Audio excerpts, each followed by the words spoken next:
Buenas tardes, si queréis, vamos empezando esta sesión de la tarde del último día del Congreso, que ya llevamos 3 días. Novedad es que sea también el sábado por la tarde, que nunca lo habíamos hecho, siempre nos habíamos quedado en la mañana y ahora llegamos hasta la tarde.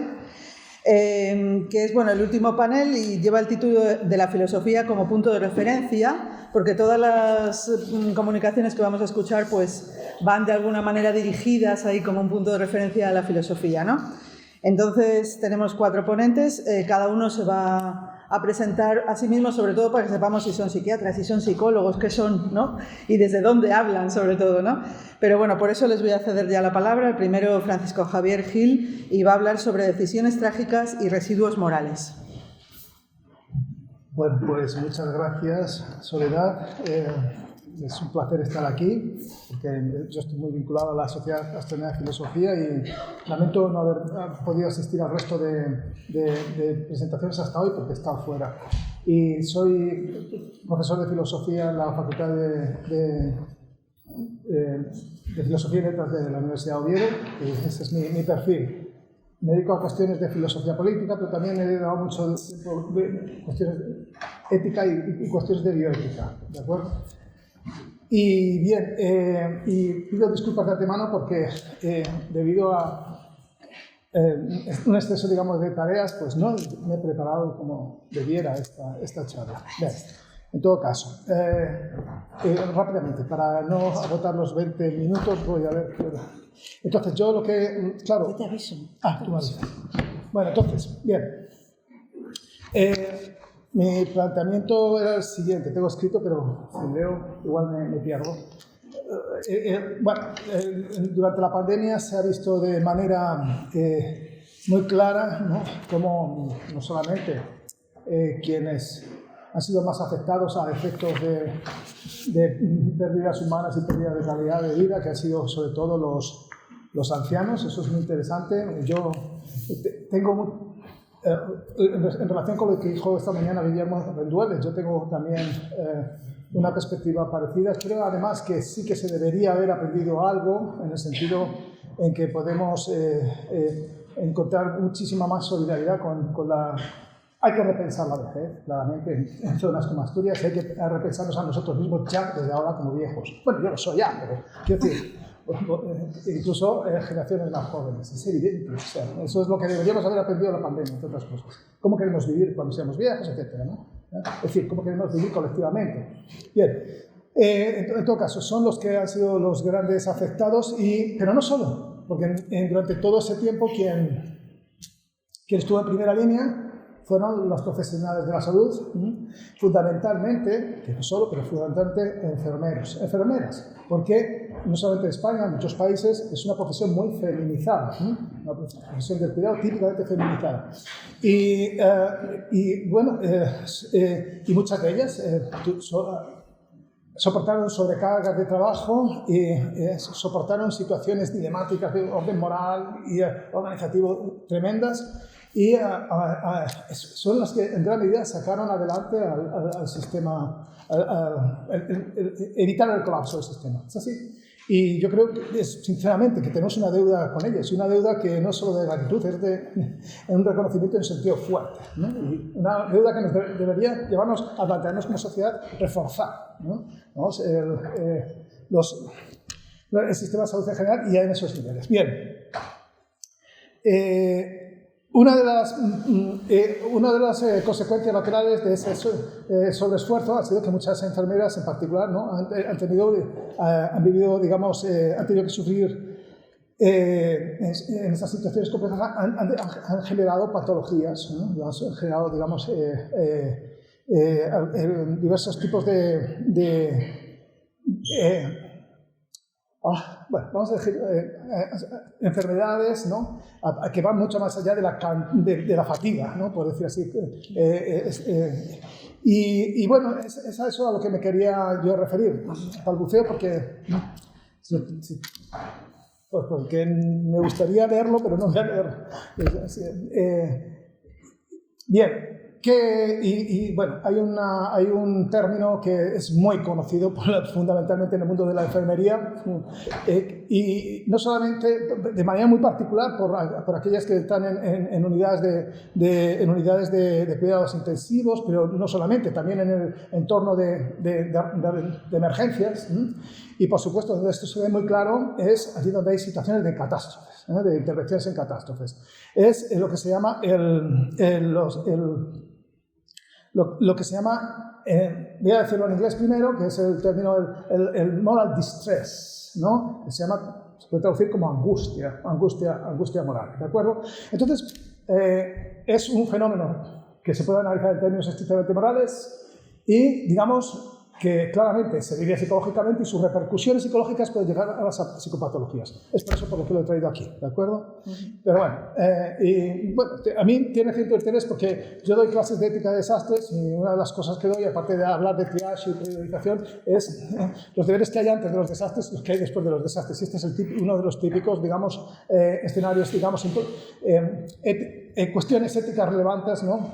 Para situaciones de desastres. Pero como digo, no es únicamente desastres, es en entornos hospitalarios y la razón también por la que lo traigo es porque ha sido, digamos, particularmente aguda durante el periodo de la pandemia, ¿de acuerdo? Ha habido muchas enfermeras que en muchos países, digamos, se ha agudizado este problema, ¿de acuerdo? Vale, pero entonces como yo tengo el defecto de ser un filósofo, ¿de acuerdo? Y ejerzo además defectuosamente, pues entonces voy a diferenciarlo de otros dos conceptos y voy a relacionarlo con otros dos conceptos, ¿vale? Si lo leyera estaría mucho mejor, pero bueno, vamos a ir rápido.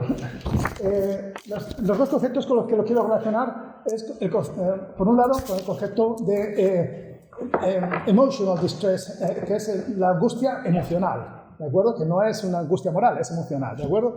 Y el otro concepto con el que quiero relacionarlo es con el de dilema moral, y de ahí el título, ¿no? Porque estamos hablando de dilemas morales, ¿vale? Dilemas morales no necesariamente... entonces, dilema moral y angustia moral por un lado, y luego quiero mostrar que son distintos uno y otro, porque es muy fácil que se confundan, ¿de acuerdo?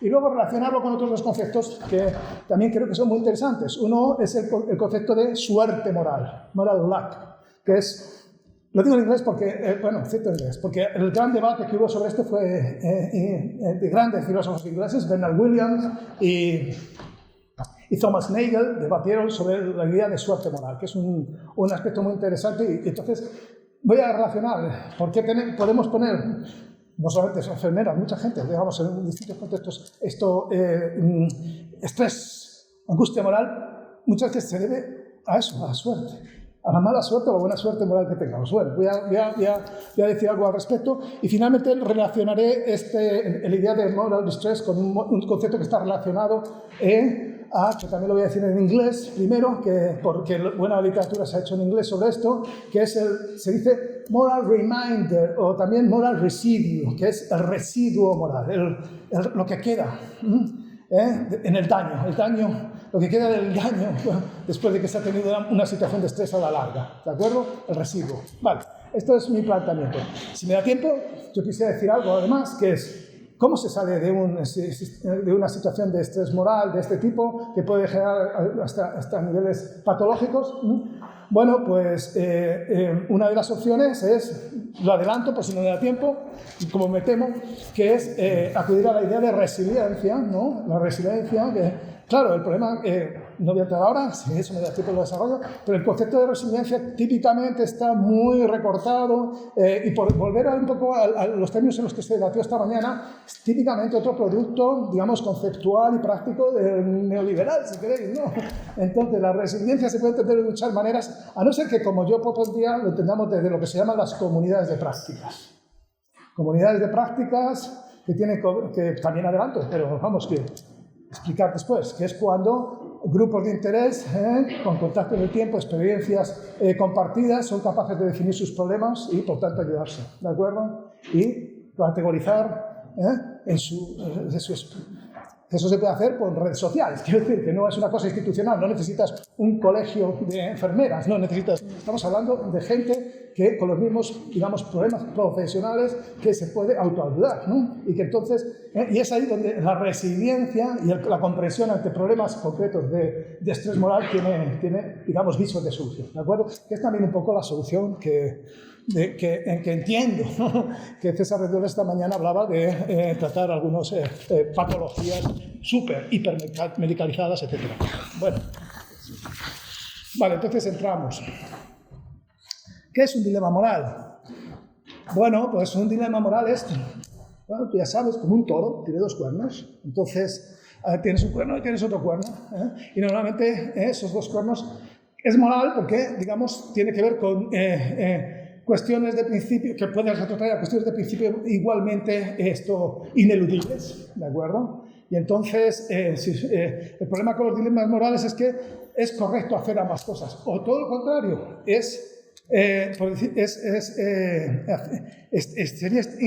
estaría prohibido hacer ambas cosas, ¿no? El dilema moral es que se plantea en la negativa, ¿no? Es decir, salvo a este o a este.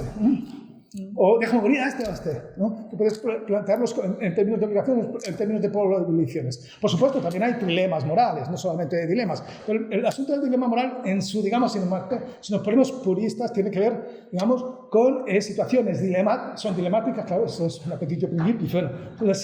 Hablamos de situaciones dilemáticas en las que dos cursos de acción están igualmente justificados desde el punto de vista moral, ¿de acuerdo? Eso es un dilema, ¿de acuerdo? La elección de Sophie, no sé si habéis visto esa película. Ahí se muestra claramente cómo un dilema puede llevar a una situación extrema. Y es por eso por lo que el título era Decisiones trágicas, porque esas situaciones dilemáticas son radicalmente trágicas, ¿de acuerdo? Bien, esto es interesante, ¿por qué? Porque la angustia moral no es estrictamente así, tal como se la entiende, ¿no? En los entornos.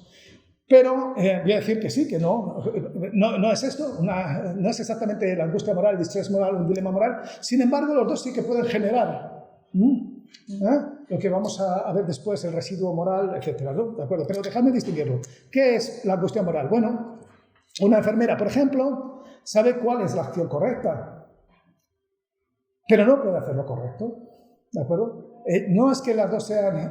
¿Y por qué? Hay un conflicto entre dos cursos de acción, pero la persona cree que la moral está de su lado, que hay una acción moralmente correcta, pero no es la que lo obligan a hacer. ¿Y quién lo obliga a hacer? Bueno, ahora hablamos enseguida.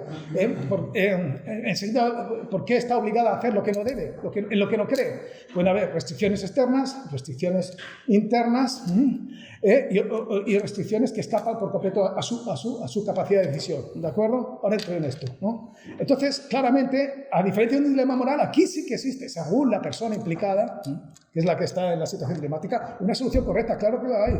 Lo que pasa es que tengo que hacer aquello que es lo que no creo. Y eso es jodido, eso es terrible, eso es igualmente trágico, ¿de acuerdo? No es un dilema estrictamente, pero es una situación que genera, digamos, desde el punto de vista moral, un choque, un conflicto que tiene su implicación psicológica, ¿de acuerdo? Vale. ¿Qué es? ¿Por qué digo que hay que distinguir el moral distress, la angustia moral del emotional distress, de la angustia emocional? Porque son cosas distintas. La angustia moral es muy común entre todos los profesionales de la salud. Por ejemplo, en una emergencia es normal la angustia emocional y el subidón de adrenalina, incluso puede ser muy positivo, ¿de acuerdo? Pero la angustia moral es otra cosa. La angustia moral no es meramente algo emocional en este sentido, ¿no? La angustia moral surge cuando esa persona se enfrenta a situaciones que son angustiosas, pero no solamente eso, sino que esa persona actúa en contra de sus valores personales. Es decir, de los principios que valora, que considera prioritarios a la hora de ejercer su profesión, por ejemplo, ¿no? Y entonces vive ahí un conflicto de responsabilidades, porque son responsabilidades las dos, las que debe hacer, las que debería hacer si siguiera sus patrones de valor, y aquellas que son sus responsabilidades, por ejemplo, las que el centro le ordena o una legislación le ordena. Entramos un poquito en esto. ¿Por qué una persona puede... Pues bueno, digamos, actuar en contra de sus principios morales? Pues bueno, porque se te impone a nivel interno Porque puede haber restricciones de tipo interno que tienen que ver con los rasgos del carácter de cómo es una persona, de la solidez ética, de la fortaleza, pero más importante, tanto más es, y bueno, sobre todo, si tú tienes una solidez ética muy fuerte y no pasarías por un asunto que te viene impuesto, entonces a eso te genera conflicto, ¿no? Claro, el asunto suele ser de las restricciones externas. Las restricciones externas que muchas veces vienen, pues los entornos clínicos o prácticas que se han venido haciendo y que se consideraban buena praxis, ¿no? Por ejemplo, durante mucho tiempo no se consideraba mala praxis el encarnizamiento terapéutico. 5 minutos, ¿no? Bueno, hay dos típicas situaciones en las que se genera este tipo de angustia moral. Es cuando tienes que priorizar tratamientos o cuando tienes que racionalizar, que eso se dio muchísimo en la pandemia, ¿no? O cuando tienes que retirar tratamientos, ¿no? O sea, un tratamiento, porque, por ejemplo, hay muchas veces por presiones también que son externas de la familia. Si la familia, por ejemplo, ante un menor decide que sí, que se le mantenga en vida, pese a que esos digamos, se le mantenga en vida mediante instrumental tecnológico, que significa es agresivo y no va a suponer ni una mejora en sentido de bienestar, ni una duración de calidad de vida, pues durante mucho tiempo eso que ahora se llama encarnizamiento terapéutico se consideraba, digamos, mayor porque el consentimiento firmado en segunda instancia le da la palabra a las familias, ¿no? Y uno, de acuerdo con sus propios principios, podría considerar que eso es una carnicería y sin embargo tener que hacerlo, ¿no? Y eso puede generar, digamos, típicamente, esas son las situaciones. Pero bueno, donde en la pandemia se han dado muchas situaciones, ¿no? En las que claramente muchas enfermeras han encontrado en situaciones dilemáticas de este otro tipo, de tipo de angustia moral. Al principio de la pandemia, en países como Italia y España, los médicos expertos impusieron en algunos casos o recomendaron en otros la adopción de puntos de vista consecuencialistas extremos en relación con los tratamientos de las víctimas del COVID-19. En algunos casos, el criterio de edad adquirió un gran peso entre los criterios de elegibilidad y de inclusión.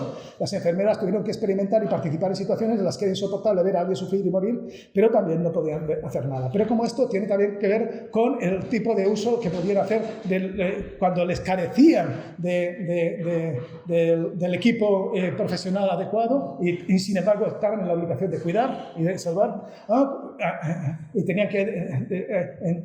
digamos, el dilema, digamos, la situación está entre dos responsabilidades, ¿no? La de cuidar y la de poder infectarse, ¿no? O sea, digamos, se han dado muchísimas situaciones en que no voy a entrar.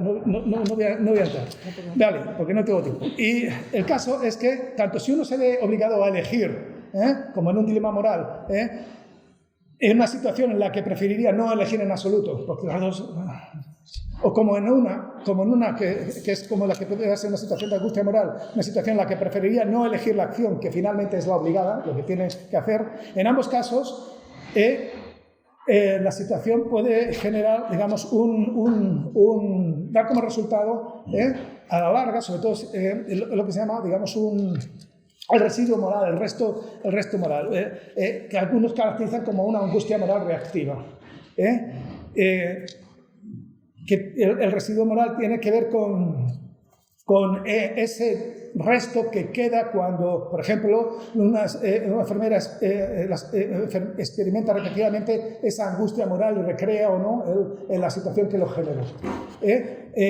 Las consecuencias pueden ser duraderas, muchas veces se relaciona el quemado, que alguien se haya quemado, situaciones, digamos, de depresión, situaciones de bajas laborales, ¿no? En el caso de enfermeras, con este resultado, digamos, a la larga de lo que ha sido la gestión o la incapacidad de gestionar bien una angustia moral. Porque muchas veces se dan efectos de crescendo en las que digamos, cualquier elemento nuevo que lo recuerda, lo reactiva, ¿de acuerdo? Bien, yo lo único que quería decir era que... Bien, hay un planteamiento típicamente de filósofos, quedan 2 minutos. O uno. 1 minuto. Uno. Un planteamiento típico de filósofos es, claro, yo lo quería hablar relacionado esto con la suerte moral, con el concepto de suerte moral, pero eso ya no me da tiempo.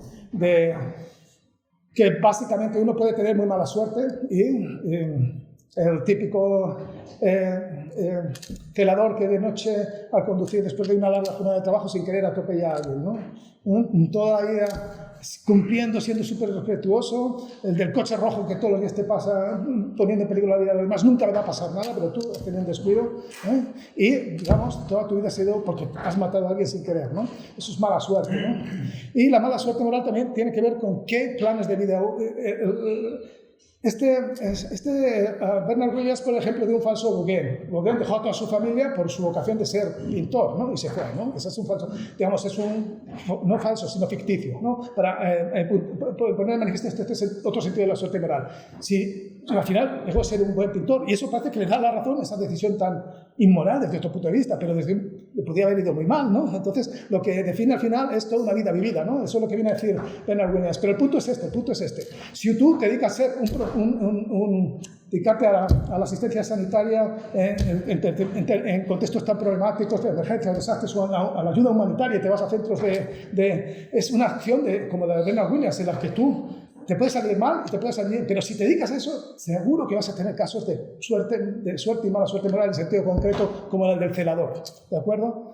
Vas a tener que, en una situación de triage o en una situación de ayudar, tener que elegir entre uno y otro, ¿no? O tener que hacer lo contrario a lo que tú has ido ahí por tus convicciones, porque la organización te está exigiendo otro tipo de acciones, etcétera, etcétera, etcétera.